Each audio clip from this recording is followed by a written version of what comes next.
So we kind of talked about this a little bit, I think 2 weeks ago, but things have escalated, and I wanted to address the situation since the escalation. That is what's going on in Canada. So I got a couple of things in here to reference, but I took some bulleted points because I just don't want to go through two different articles because I think that would just take too much time. So basically, recently, the situation in Canada with the trucker protests, the freedom convoys they call themselves, it got to a point where Trudeau implemented the emergency powers, and it was replaced by the War Measures Act. Or the War Measures Act was replaced by the emergency powers. And it was actually recently, I think yesterday, was voted to be extended. And what they did is they froze their bank accounts. They towed some of these truckers. And if you have it pulled up, Ian, the mayor of Ottawa, the second one, yep. And they're even talking about, the mayor of Ottawa, where this protest took place, is talking about even wanting to sell the trucks that they confiscated, which is wild to me. Can you go back to the last tab? Go back to this one. Would I be wrong to say they look Canadian? Don't know why. Okay, go back to the last tab real I quick. don't know why. It's like, wait, let me. No, I don't see what you're talking about personally. No, I can see that this is an American man. Okay. Go to this one. I hear you speak about what's going on. Which are you talking about? Talking about the left or right guy in the last tab? Talking about the guy on the left is clearly American in the last one. Okay, and you're saying you can tell that's the guy on the right? No, I'm saying these two, both of them look Canadian to me. Are these two individuals Canadian? More than likely, because I don't know her face. Okay, a little down here. I don't think I've ever met a Canadian to be able to tell. I can't tell. I don't know why. I just feel it. I don't think I see Canadians and I feel it. This freaking guy. Well, the first tab, go back to it, Ian.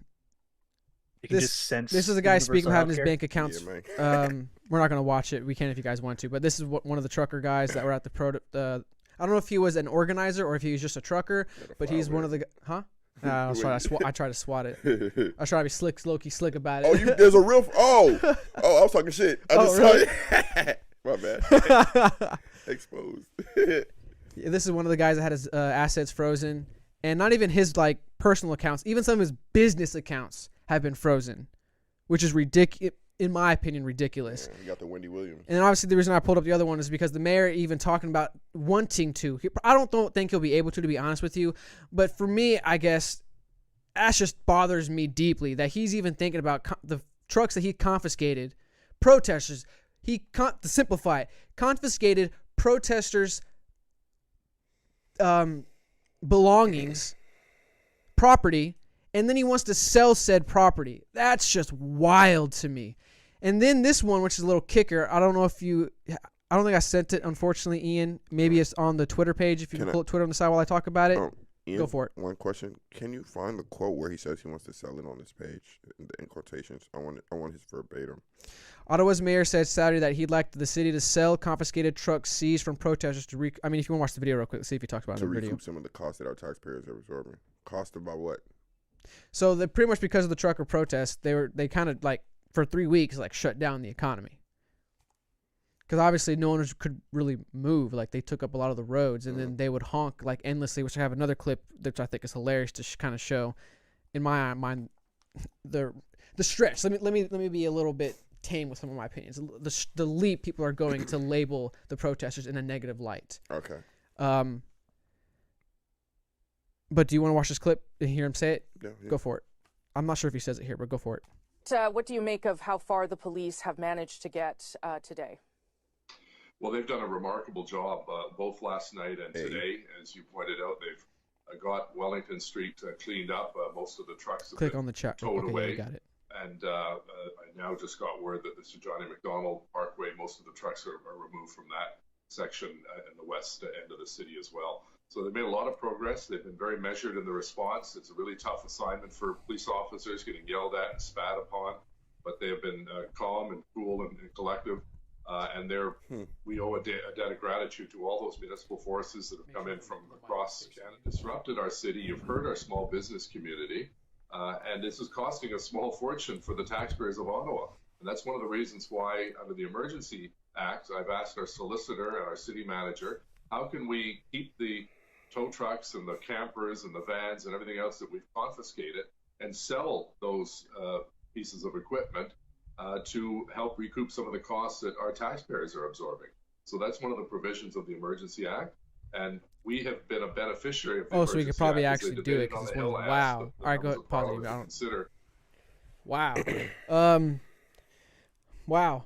And then two more things. Next thing is, if you could pull up the Twitter real quick, Ian. I sent it. Yeah, not this. Well, let's talk about this, and then I want you to go back to my chat and see if I sent it also. So you had, I think this was during the debate last night or the discussion, and I'm not 100% sure, but either way, this is one of the officials in Canada, and she said she had this to say. Go ahead and play it, Ian.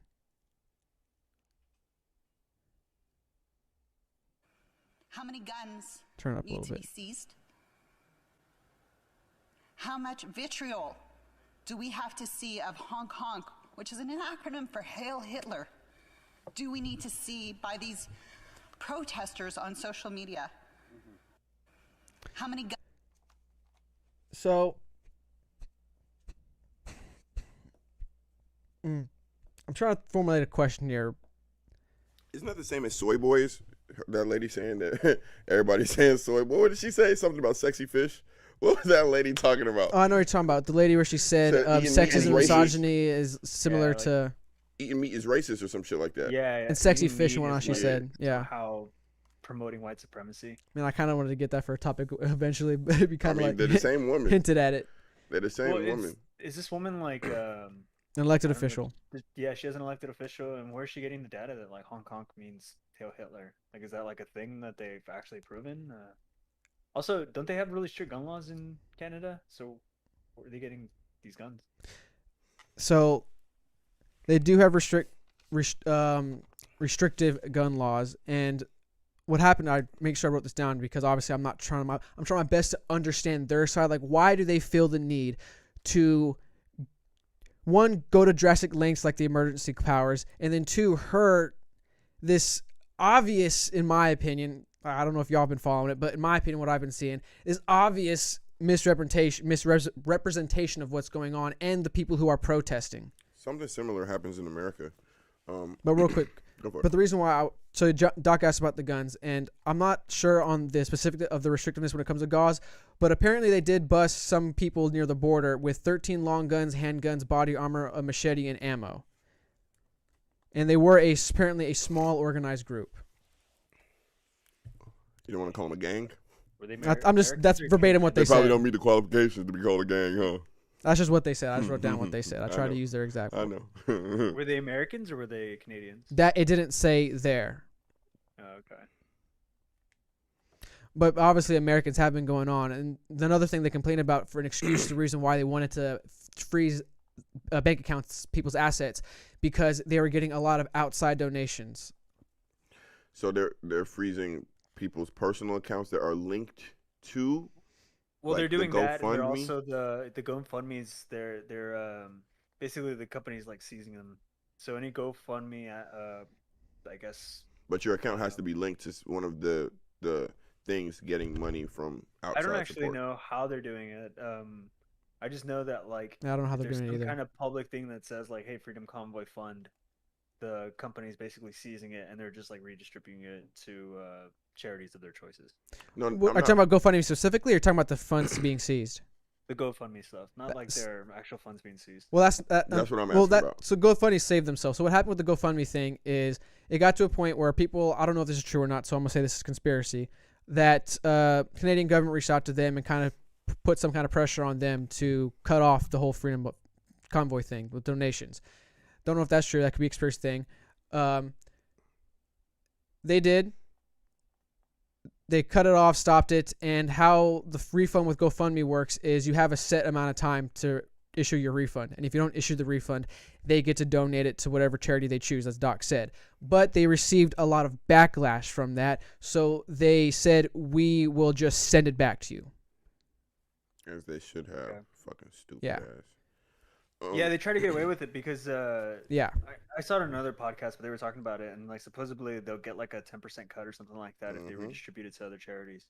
so they still wanted some of the money. So that's why they basically like in fine print say you have to call them to request the money back. Yeah, And if you don't do it in the time that you're allotted, we get to keep it. they do whatever they want without actually telling you. So, but they got a lot of backlash for that, and they ended up coming out saying we're just gonna return the money flat out, right out. You Just right caught out. us. Yeah, pretty much. You caught us. God damn it. Okay. And with Give, Send, Go, they've been hacked by who we don't know. I don't know if that's been released, but they've been hacked to the point where I don't know if they're unable to receive or unable to send the funds that they've been getting.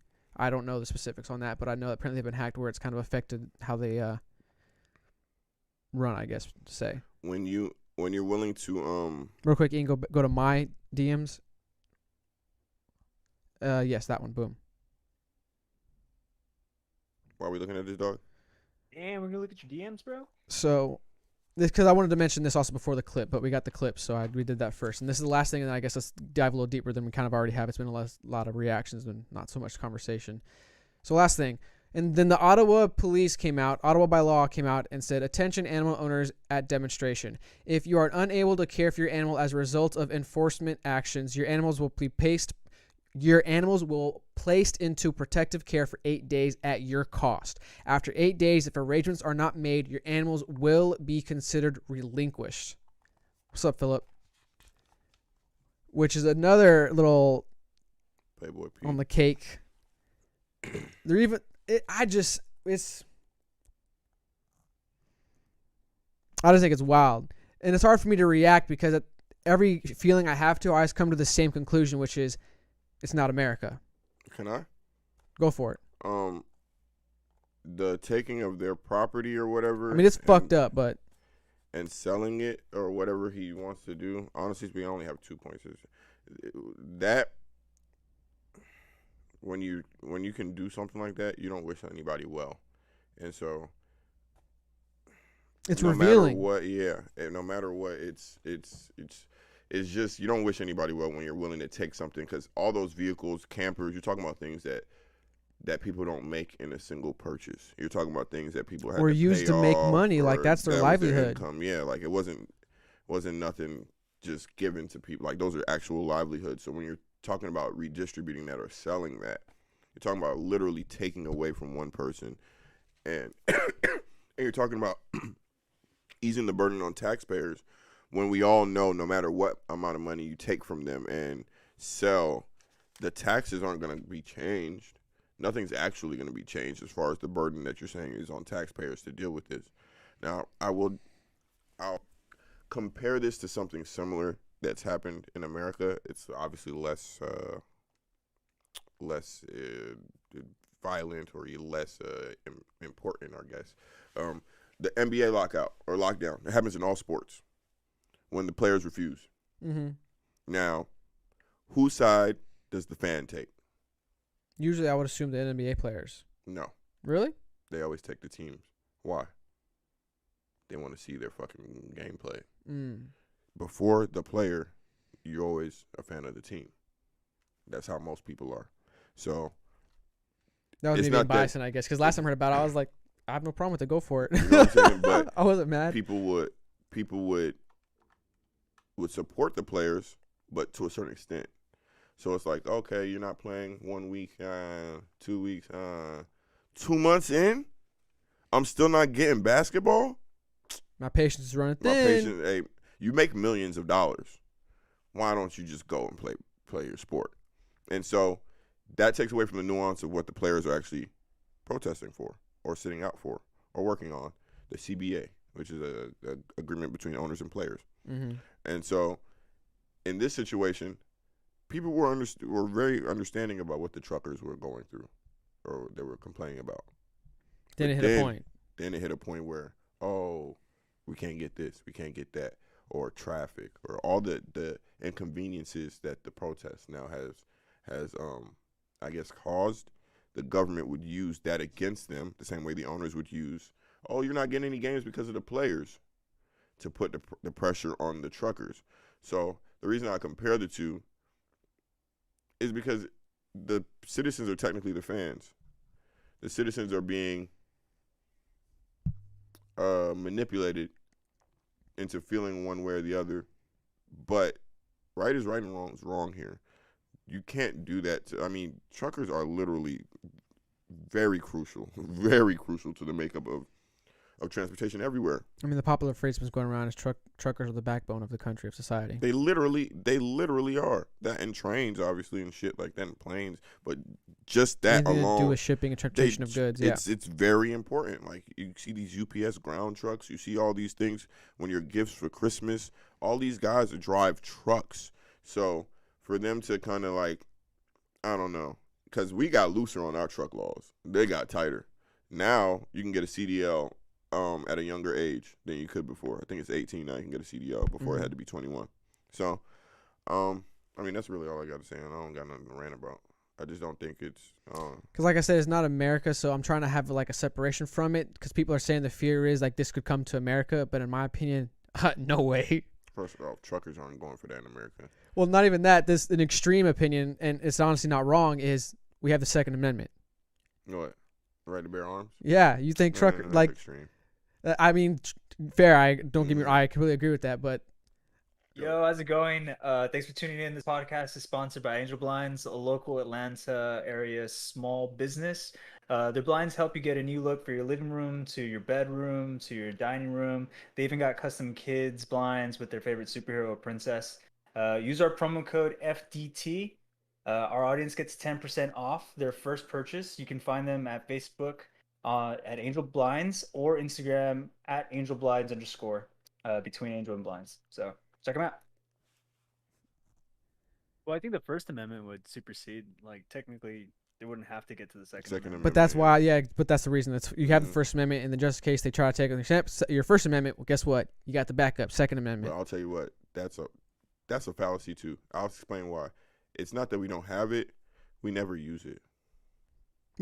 We never use it. We've had reason to. I mean, that's why I think that point is an extreme point, because like it. But we still don't. Even if it got to the extreme, I'm coming to a point now where I don't believe, as America, we would unite against our government. I don't think we have it in us. I think every time it gets to a position to where, I mean, we obviously know how the media works. We obviously know how the government works. There have been examples of them snuffing stuff out or not being as forthcoming as they need to be.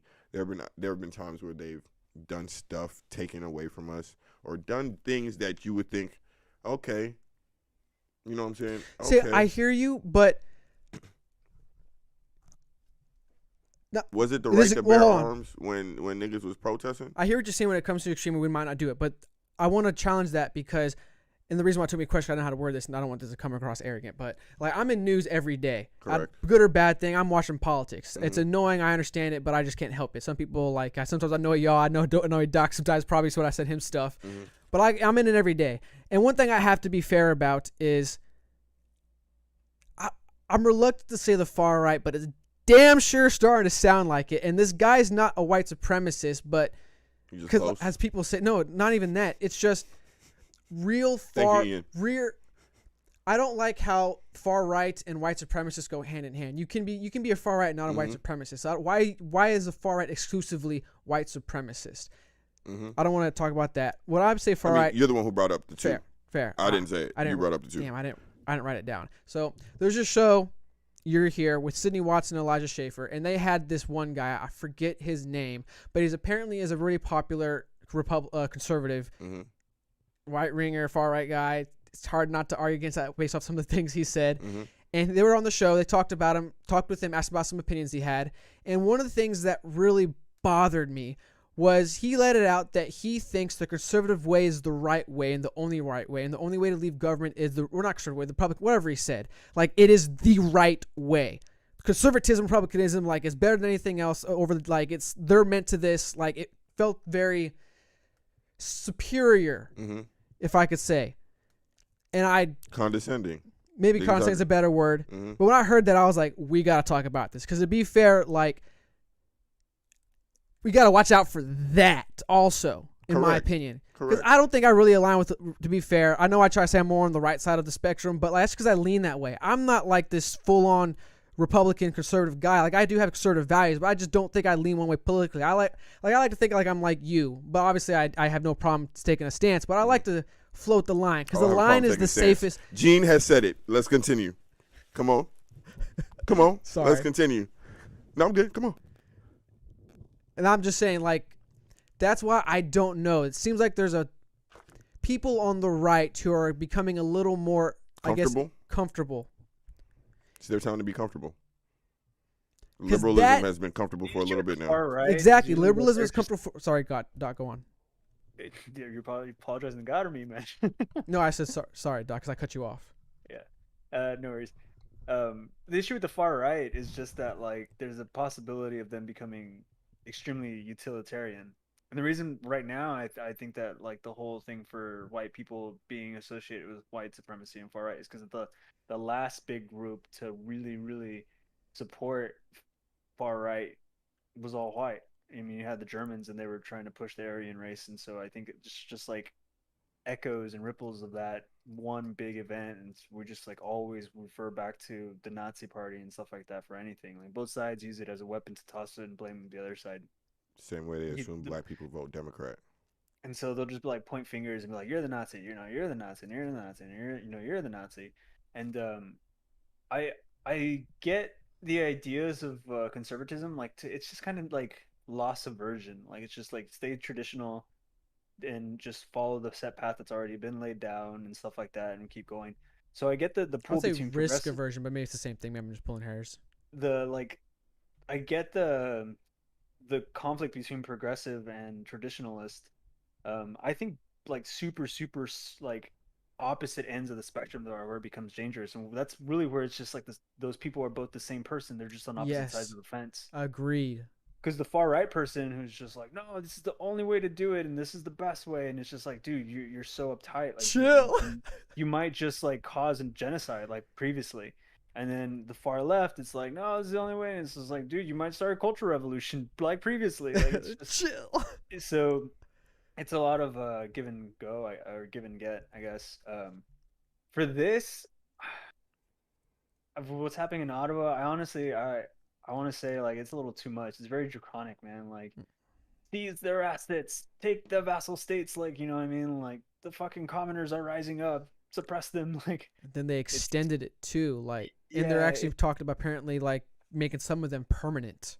It's a little much, man. And I get that some of the provinces are in conflict. Like, not all of them want this. Not all of them thought that the emergency power should have been activated. And Trudeau's kind of like just doing it.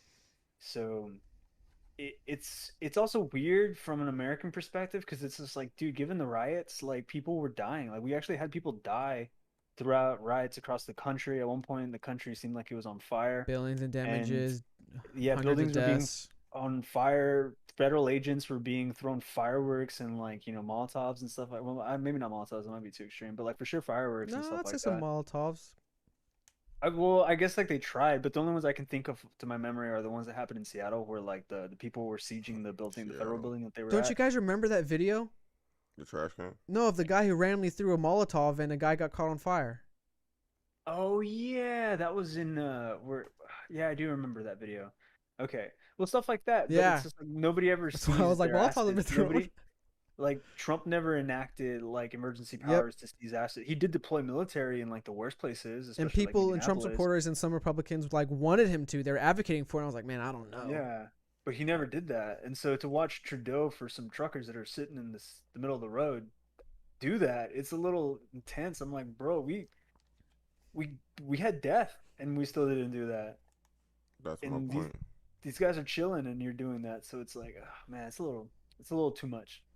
But some people, I understand. That's why I understand your point. But the reason why I don't think we're not pulling guns on the government in America. That's just fake. That we think we have the right to do it, so we think we will do it. Mm-hmm. We're not gonna do it. Let me tell you something, man. When they made the Constitution, did all that shit, they did it they catered it to the audience. They catered it to the people of the time.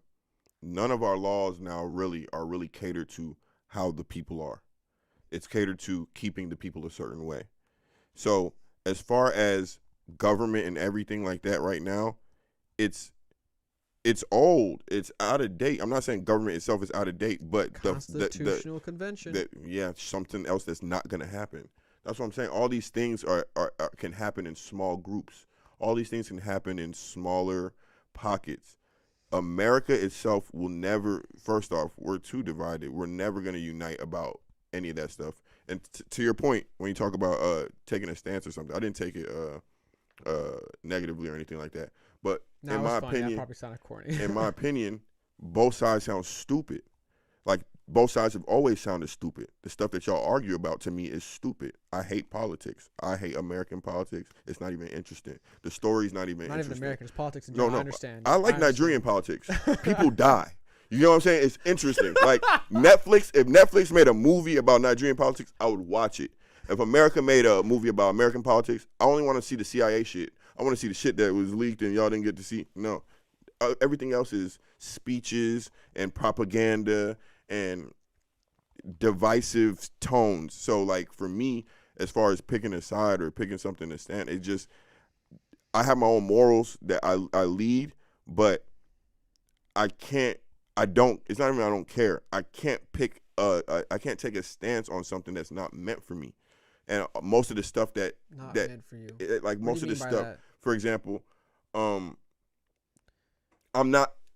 was not put in mind, not me personally, but as a citizen, I don't feel I was kept in mind when a lot of these things were put in place. Even current things, newer things, or whatever laws are put in place. As a citizen, it's just my opinion that when they're putting these laws in place, they actually don't think of the benefit or the welfare of any real citizen or any real group or any real anything. It's more of reactionary. Idea. Something happened.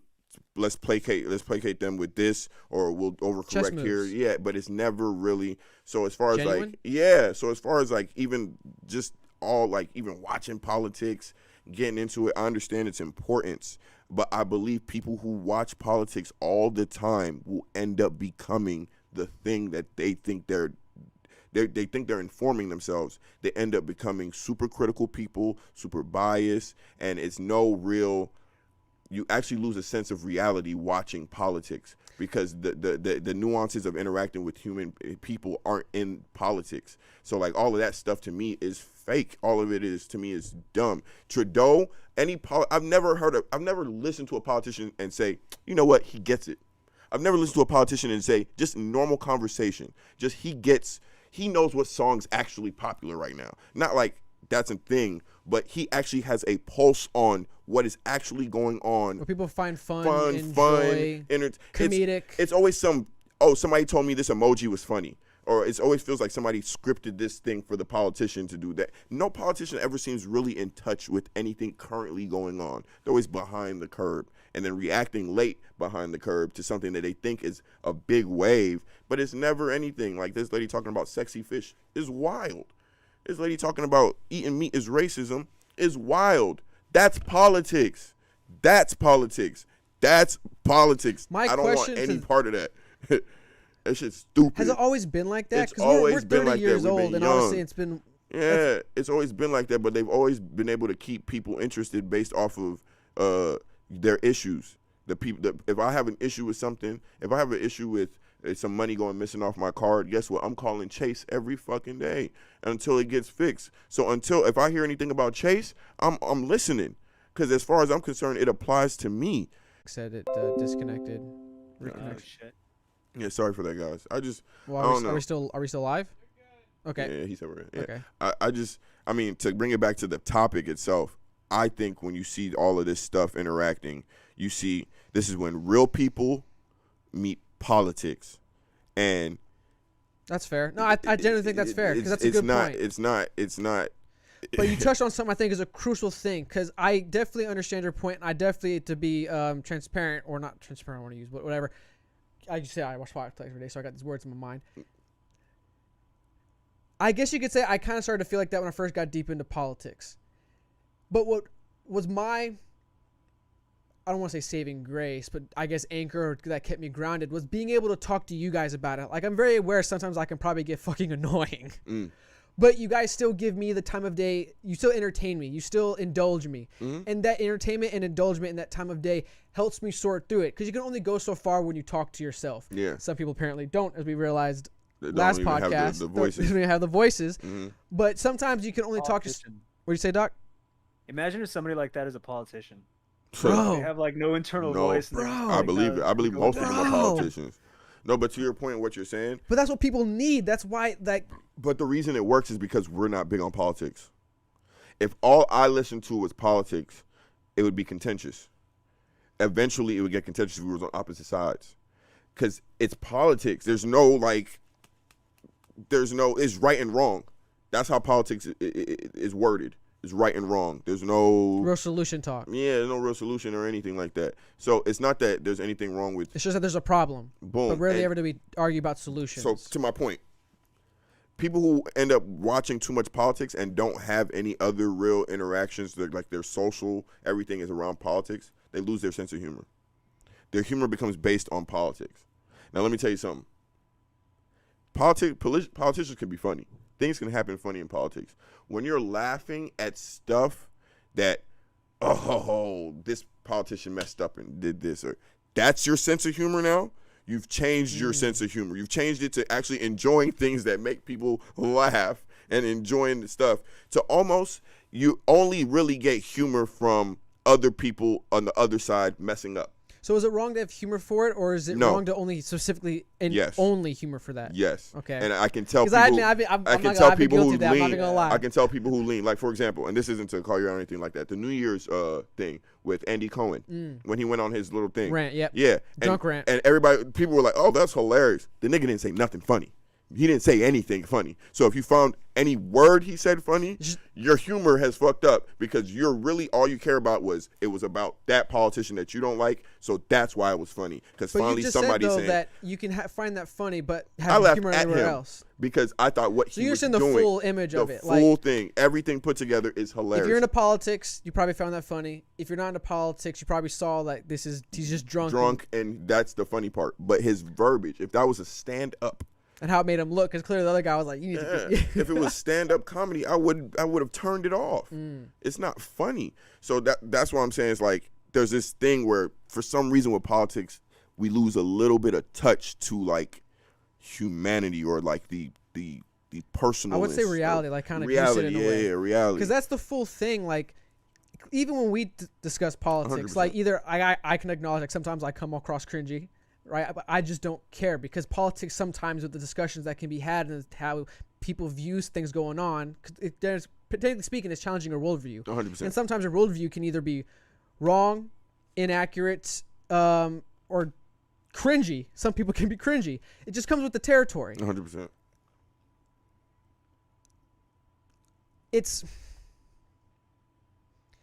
And not having that when it comes to politics, specifically politicians, why I understand the distaste for it. Because it just seems, if I could put it down to one single word, fake. Fake. Every time you speak, anytime a politician speak, the laugh, the smile, the everything. I don't want nothing, anything that's coming from you. I don't want. That's just me personally. So it just may seem like I just don't want nothing from them. I don't believe nothing from either side. Anytime. All right, we're ever. talking about this for 30 minutes. Doc, you have anything to say? Because we kind of going on a rant there. Fuck Canada. Well, I think it depends on the person's or the individual's level of obsession with it. Like if you meet somebody who's like, he voted on AB, you believe that? Like policy AB. I'm just like, bro, I guess like I didn't read it too much, but like if it's like funny to you, then like maybe that person's like really, really, really involved and like I don't know, they've got like a fucking party behind it or some shit like that or some kind of grouping. So I think once it gets to like a really, really deep level of that, then it's a little. It like I said, it would then come down to the person's like character and be like, all right, are they obsessed with this or are they not? Their laugh changes to a smug laugh too. Yeah, I guess I could see that too. As far as like politics moving slow, though, it really just comes down to that it's an institution. And because it's an institution, it can't move fast. Like by nature, it's just supposed to be slow. If it moves fast, it crushes people's lives. And so I can see why you would get like, you know, out of touch. But that's why like they have like, you know, the old legend of like the king coming to talk to the commoners and stuff like that. So he stays in touch. I think Trudeau is not listening right now. You know what I mean? Mm-hmm. So that he's not even trying to compromise. Like he's not as far as I can. Wouldn't even talk to them. Yeah, like I don't think he's actually coming down. Like he just went up into the high castle and just kind of stayed there. Like I know they're obnoxious, but that's kind of my issue. Like, I haven't seen anything, as far as I can tell, that's shown him trying to be like, all right, what do you really, really want? Um, because they're also talking about how like this is really more for the vast majority of Canadians, because they've got way stricter laws for COVID than we do, or like mandates and stuff like that. Um, I mean, even if like you think one mandate is strict in one place in the United States, you can always just hop to the next state, and they'll have lesser, restrictions. I actually think that's why John has a point that like we'll probably never actually revolt against the government, because half of us will be on the side of the government, the other half will be on the side of whatever else we Always. believe in. So That's we'll end up scary to in a me civil personally. war before we end up good. It's uniting fair. together to overthrow the government. Um, I mean, but that's like our own curse and blessing at the same time. You know what I mean? So like for these truckers, like they could just move to Texas or Florida and not experience what they're experiencing on the entirety of the country. So I think they're in a very different situation. Like I said, like I think Trudeau is right now just kind of in a high castle. So I get why they're upset. Um, if there is like something where he's tried to reach out to them to compromise or do something, then yeah, maybe I'm totally wrong in my rant. But I think that's the biggest issue. There's just no communication. It's just kind of his way or the highway. Yeah, as far as I understand, he hasn't really done any kind of communication with truckers. It's been this is how I see it. This is what y'all are. This is what we need to do, and that's how it's going to be. And I don't got much to say, but to your point, when I was talking about being in touch or being current, it's not even necessarily about being current. It's about not pretending to be then. You know what I'm saying? Because I just never feel a genuine. I've never met who the politician says they are. I've never really met them. Who they like? There's just. I chop trees down. I'm a forest guy. Vote for me. Just gonna have a beer. I'm just gonna have a beer here on camera. Vote for me. I'm just gonna wear these Timbs with the low soles, and I'm gonna have That's a where laced shit up. gets weird, I'm man, a 'cause, laced like, up boot tight. For some Carry people, around my to, hot like, sauce. hey, I'm gonna In have my a beer, like, and talk to you and vote for me. Like, to some people, they find that charming, and then other people are like, you're just gonna fucking vote for a guy who's gonna drink on the job, Drink and on a little the- more uptight, and they want a dude in a suit and shit like that. And it's just like, are you gonna please everybody, man? Like, it's just different people for. There's a different structure, different. Man, they wear their different culture, ties different based struggle. on statistics, so I can't even talk to them robots. We that's show weird. that 30% of weird. progressive children like the color purple tie. You're gonna wear purple polka dots today. All right, let's move on because I honestly have some more points I want to add, but let's get away from politics. We talked about it for 30-something minutes. Thanks for making it to the end. We really appreciate it, and hope you all enjoyed the show. Make sure you hit that subscribe button, that like button, and the notification bell to get notified when we post our clips. Follow us on Twitter at PodcastFDT. Instagram, Facebook, and TikTok are all fake deep thinking. Check us out, please. FDT. Peace, y'all. Peace.